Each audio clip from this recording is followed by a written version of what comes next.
everyone. It's Dr. Naomi Wolf, and I'm so delighted to be here speaking with John Sophocleus, the Libertarian candidate for United States Senate out of the great state of Alabama. Welcome, Mr. Sophocleus.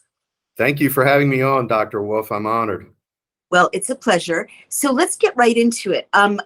You're running for Senate, and I also saw that you have a lot to say about the referendum process. So let's start with your Senate run. What caused you to put your hat in the ring to run for the United States Senate from Alabama? Well, the first start was that we have a different perspective. We think that the government should stay in the confines of the Constitution. The enumerated powers are pretty clear, and we see the federal government involved in all sorts of things it has no business being involved in. So I'm just trying to champion us moving forward to what we were designed to be. Gotcha. So what's your personal background? Did you grow up in Alabama? What's your profession? Tell us a little more about you. Well, I worked for Ford Motor Company as a warranty and policy administrator for about a decade and made enough money to take my vow of poverty and teach. I've been an instructor of economics, and I know a lot of folks want to say, professor and all that. I'm just a lowly instructor. For 30 years, started at Clemson and then moved to Auburn. And that's been about 27 years. Very much enjoy teaching economics. I think it's an important subject matter. To be honest, I think the most rewarding teaching as an economist was going into our prisons and teaching prisoners. And what's nice about that program is it tends to reduce recidivism, and there's some fine people there worthy of education. Gotcha. Okay, so then what moved you to go from being an academic to wanting to enter politics at a national level? Well, if you're asking about how I became a candidate the first time, I was the faculty advisor for the student libertarians at Auburn, and they had sort of persecuted the prior faculty member, and they couldn't find anybody else to do it. So I said, okay, lowly nobody instructor here, I'll do it. And when I get put to a task, I like to do things. Well, a special election started. So I said, okay, students, we're going to learn about the political process. So we got the signatures. We went to the Secretary of State, went through all the painstaking process because we're not the duopoly. We're the other guys. And lo and behold, the only person that lived in that highly gerrymandered district, you're looking at him. So that's how I ended up starting my political career because I was the faculty advisor for the student libertarians. So are you saying you've run for Senate before? This is not your first run? It is indeed not my first run. My run after that little state house district was for Congress, 3rd U.S. House. And frankly, I find myself a better federal candidate because just the way I've been educated and the way I look at things. Got drafted in 2002 to be the gubernatorial candidate. We beat the margin of victory. Got drafted by whom? Excuse me, who drafted you to be the gubernatorial candidate? The party, the Libertarian Party. all the activism I've done, and when you become a faculty advisor, they figure you're either committed or you ought to be committed. And so in 2002, we beat the margin of victory so greatly that the state didn't know who their governor was going to be for about 3 weeks. So, whoa, are you saying in 2002 you were so competitive that you might have been the governor of Alabama? Well, we ended up being the deciding factor. So on election night, it was first called for the Democrat. So my box got bombed and everybody said, oh, guess you're happy you got the Democrat elected. Then they did some rigmarole stuff, I guess is the kind way to say it, down in South Alabama and determined the Republican the winner. My box got bombed. I guess you're happy you got the Republican elected. I promise you, I didn't care which of those two got elected. They were both horrific for the state. What will you do for the people of Alabama? And also, as a third party candidate or a non-duopoly candidate, you really do have to, if I may, respectfully tell people why you have a chance of winning, why they should vote for you. Well, at first, I usually keep a copy of the Constitution in my pocket that I like to wave, and that's what I stand for. I'll have folks contact me constantly and say, gee, I'd like you to consider this. I'd like you to consider that. Oh, our gubernatorial candidate had my copy. And I say, tell me, Article X, Section Y, Clause Z, where I'm authorized to do this, and I'm all ears. If it's not there, then the federal government should not be involved. Mr. Sophocleus, give me some examples of what the federal government is doing right now that is not in the Constitution. Well, certainly one of the big ones is taking private property and giving it to somebody like Pfizer, which isn't a public use, and talk about things like vaccine mandates, subsidies. One of the most specific things is the Federal Reserve. What's happening with inflation now is horrific. We have just out of control money supply. I guess if I want to be really specific, and I'm always afraid doing that, because the Constitution with respect to say what went on with COVID, if you take it holistically, our ONI saw that Wuhan was a hotspot, was a problem. What's ONI? I'm sorry, Office of Naval Intelligence, our Gotcha. intelligence community. And I'm All right. sorry, I've used That's okay. acronyms too much. So there should have been a phone call made from intelligence to customs and say, Wuhan is a hotspot. You need to stop folks from coming in because this is a problem area. Quarantine them for 10 days or 14 days. If you don't have your papers showing where you've been, you quarantine them there. You do not shut down an entire nation. So once the federal government failed, and that's a specific I have a problem with, Right. then the states can come in and determine what they want to do after that failure. But until we get the federal government doing the things that they're specifically designed to do, it's going to continue to be a problem. Another specific, right? Article 1, Section 8, Clause 1 of the Constitution says all impost duties, excises shall be uniform. Well, that's an antiquated word for tariffs. Mm-hmm. We use the tax code now to just pick winners and losers all over the place. True. If you want to pick the number one issue that's lobbied in Congress, it's the tax code. And once you start, saying we're not going to use this to pick winners and losers, we're going to stop this redistributive activity, then the lobbyists would go away because they wouldn't be getting what they want. That's really interesting. That's a really interesting thing to say. So you're saying the Constitution basically says there should be, another phrase is a flat tax, like people making 20,000 should pay 25% and people making 10 million should pay 25%. Is that what you're saying? Well, exactly what I'm saying. If you want specifics, and I'm hoping I'm not getting folks to snooze, I was working with Dick Armey years ago when he was the minority whip about something called the Holland-Rabushka plan. So if you're going to have the federal income tax, which the 16th Amendment and all that made it problematic with how the federal government finances itself, there's a threshold where no one pays any federal income tax. Make it the poverty line, make it some set amount. And then for every dollar after that, you pay some flat amount. So for folks who want progressivity, you get a whole swath of folks who won't pay anything in taxes. And then instead of having all this gobbledygook and loopholes, if you want to start talking about the Inflation Reduction Act, 87,000 in IRS agents. Why do we need 87,000 more IRS agents? What the Holland-Rabushka plan says, you got a postcard size form. Everybody could do their taxes. Subtract out the standard deduction, multiply by 0.2 or whatever. That's what you pay.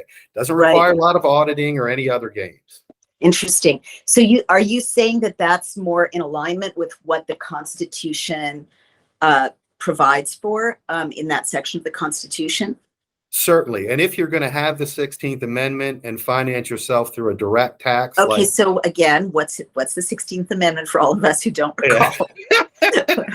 Can you tell I'm an economist? I'm sorry, Dr. Wolf.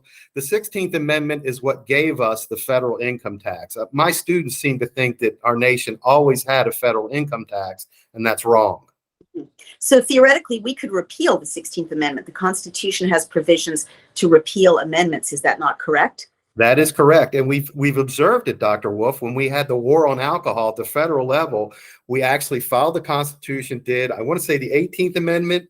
We got to see just how ridiculous the war on alcohol was. So what was it, the 21st Amendment? We repealed it. All right. Well, so that's really interesting. This is reminding us that we're not stuck with any kind of tax code. We can not only legislate to change it, we can actually repeal the very notion of a tax, which is super interesting to me because did the Constitution sort of predicate in the tariffs discussion that the federal government would need a budget of some kind in order to operate? Is that part of, I mean, that's reasonable, right? Indeed. And when I would teach this to my students who would have to suffer some boring economics, if you ever saw Ferris Bueller's Day Off when all the students are snoozing, he's talking about the tariff history of the US. I love this stuff. Well, the tariff of 1789 was the first tariff. It was very uniform, much more in line with the Constitution. And in 1790, 99.9% of total federal government revenue came from tariffs. If you're interested in that 1/10 of 1%, it was gifts to the Treasury. Folks were so enamored with this new experiment in government that they were giving gifts to it.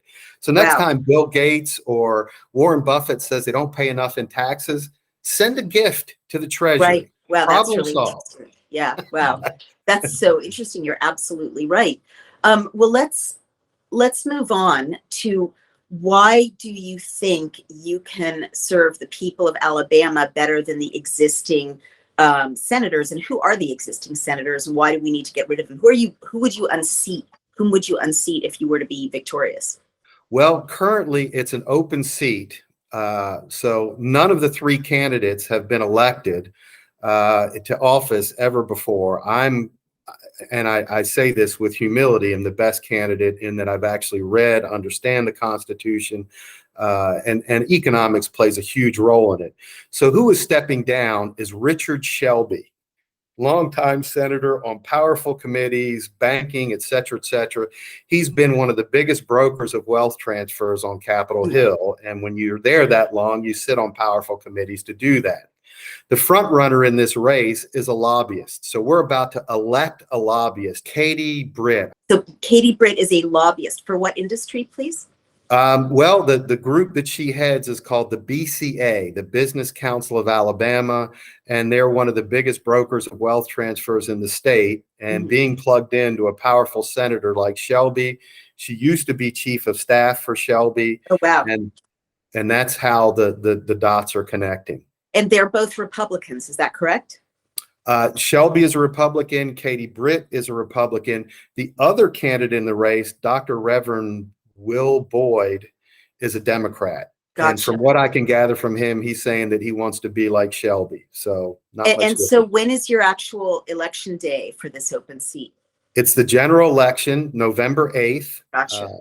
The vision would be to simplify the tax code. If we're going to have the income tax, it needs to be simplified, stop picking winners and losers. I would love to see the federal government return to sound currency so that, and usually the least among us. Explain what that means. Does that mean a gold-based dollar? What does that mean? Sure. And where you actually go and can exchange these green and white slips of paper for actual pieces of silver and gold. When Nixon closed the gold window in the 70s, all bets were off. We had no stopgap constraints on the government at all. Would inflation be less for the average person if Alabama returns the gold standard, or if the federal government returns the gold standard? Indeed, you would see much less inflation because they wouldn't be allowed to play games with our currency. Gotcha. Interesting. Wow. I guess another one that, I will champion, but I can't imagine that the DC folks would like to give up their power, Dr. Wolf. And this goes back to something that you were immersed in with the Bush v. Gore election. You hear a lot of folks talk about democracy, right? When I read the Constitution, it guarantees a republic, a representative republic, and it gives the guidelines on how representative that is supposed to be. You can't find the number 435 in the Constitution anywhere. True. Yeah. So in 1929, they capped their body, but population has increased. So our real representation keeps getting worse and worse and worse. We have in Alabama one representative for every 700,000. Wow. That's obscene. That's insane. Yeah. And what I don't think a lot of just the generic people appreciate is that as we see more and more distortion between the popular vote and the Electoral College, it's because we're not following the Constitution. One of my colleagues and I wrote in the Bush v. Gore and sent it to the Wall Street Journal, who would occasionally print our stuff. If you followed the letter and the spirit of the Constitution, Bush would not have won. Gore would have won the popular vote and the Electoral College. Well, they wouldn't print it because they said, oh, well, we're not going to print anything, pro Bush or Gore until the Supreme Court makes their decision. Everybody knew me. I didn't really care which one won. I just want you to follow the process. Give us back our representation. Right. Right. So you are really, truly a strict constitutionalist. You're not a partisan animal. You just want them to follow the process. That's really laudable. So people, presumably people in the state of Alabama who are worried about the loss of constitutional rights, would be responsive to you as a candidate. So how's it going as a third party candidate? Is it difficult to raise money? Are you raising enough money? Are you getting enough advertising? Do you have a reason? Tell people why, they're not wasting their vote in voting for you, which is the cliche about third party candidates.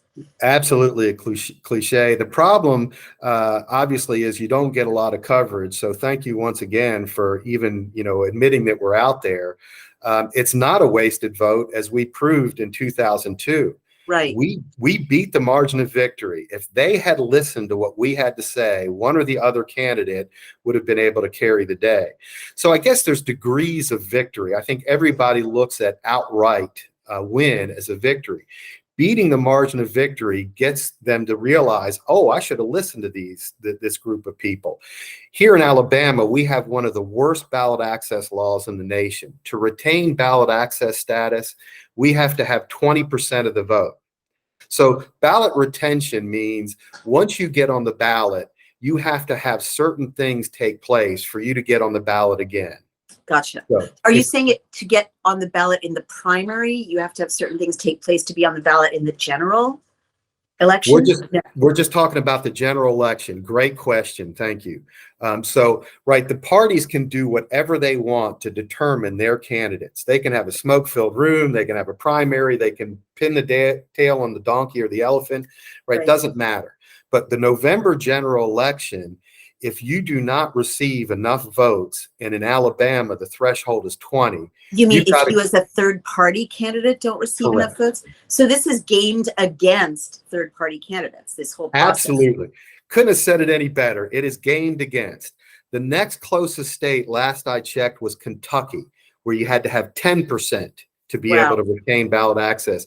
Our gubernatorial candidate, Jimmy Blake, came up with a funny talking to a group. He said, I wonder how many times the Republicans wouldn't have gotten the ballot in Alabama with the laws they put in place when they were the minority party. This is really shocking. So is this why you care about having a referendum process in Alabama? Because the access to the ballot for duopoly candidates, not Republican, not Democrat, is so discriminatory.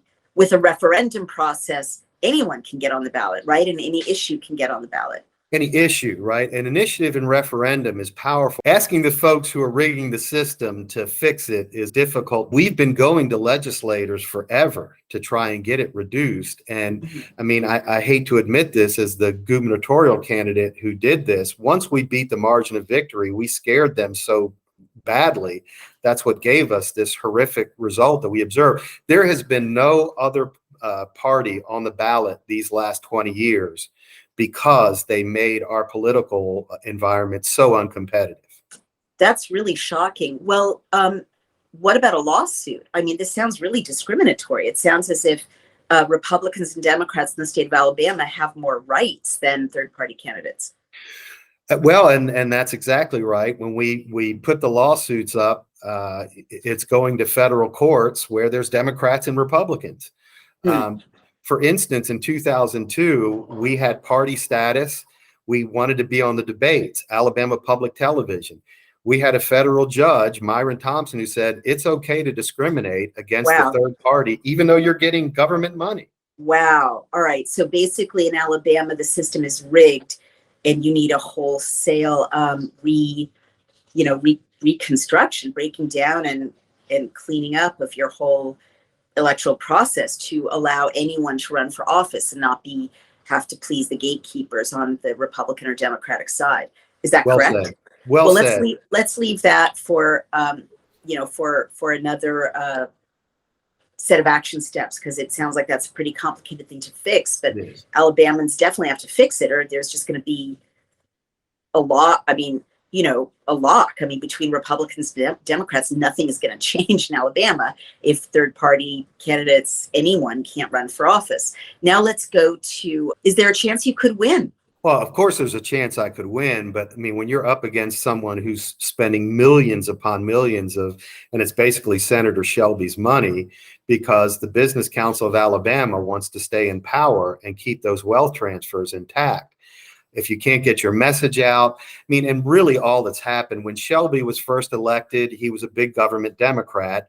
All he did was put on the red jersey, and now he's a big government Republican. Wow. So, and if you were to go back 30 years here in Alabama, they were all hardcore Democrats. All they've done is changed over, and now they're hardcore Republicans. What's really changed, Dr. Wolf? I get what you're saying. Well, so tell people why they should vote for you nonetheless. What does it do to clean up Alabama, to vote for, Mr. Sophocleus instead of one of the other establishment candidates? It brings competition. It brings the threat of competition.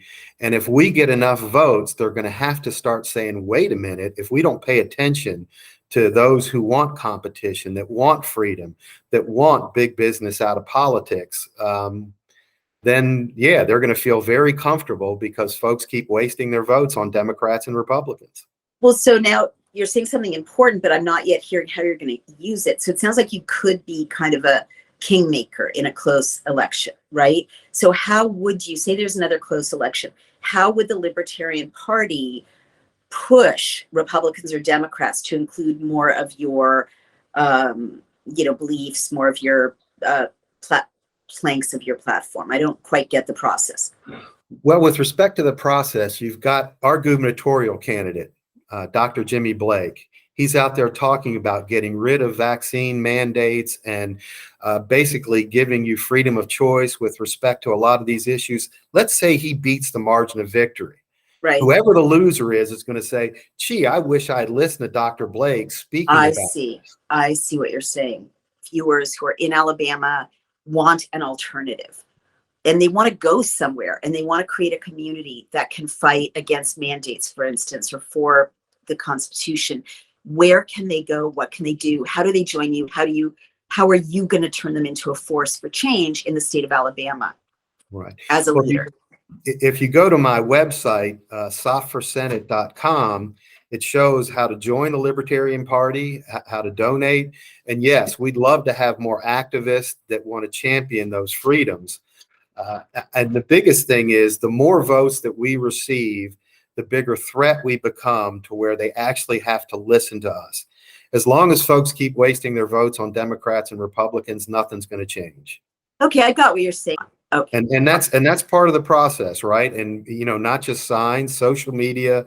I'm finding it very interesting, after being put off the ballot for 20 years, how much the appliances have changed and how much the spirit has changed. I think you've used the perfect word. They're a much more receptive audience than they were 20 years ago, and at least in Alabama. And I think it's because that competition, that voice has been squelched so hard for so long. Absolutely. Well, you've given us so much to think about, and the people in Alabama who are wondering whom to vote for now know about you. They know they can vote for you. You will be on the ballot, correct, in Alabama? Indeed. Fantastic. Yeah, you can go to the Libertarian Party of Alabama website, and a bunch of that is on there. I'm a columnist for the Alabama Gazette for about 13 years. I've probably written 5 times as much as my candidate or my opponents combined. Feel free to go read that stuff. What do they get? Where do they go? How do they convene? How do they hold a potluck? How do they, how do they volunteer? All of that. So yeah, and you're right. That is on the party website for it in general, and I have my platform and positions on my website specifically. Anything else you want to say to the people of Alabama before we sign off? Just what an honor to be on your show, and thank you once again. And it's really delightful to see more folks paying attention and having us in the process, in the debate. Thank you so much, Mr. Sophocleus, and I wish you the very best of luck with your candidacy. Thanks for serving the people of Alabama. Take care. Bye. It's Naomi Wolf of Daily Clout, and I am asking you to please, if you like the video you just saw, support us, become a member, donate. You can send checks to P.O. Box 24, Millerton, New York, 12546, or go to Daily Clout, DAILYCLOUT, become a member or donate. Thank you so much for your support. Every penny goes for paying our hardworking staff, paying hosting costs, and paying our lawyers who have been leading the fight to keep you safe and free, to keep the Constitution safe and to keep you free. Thank you so much.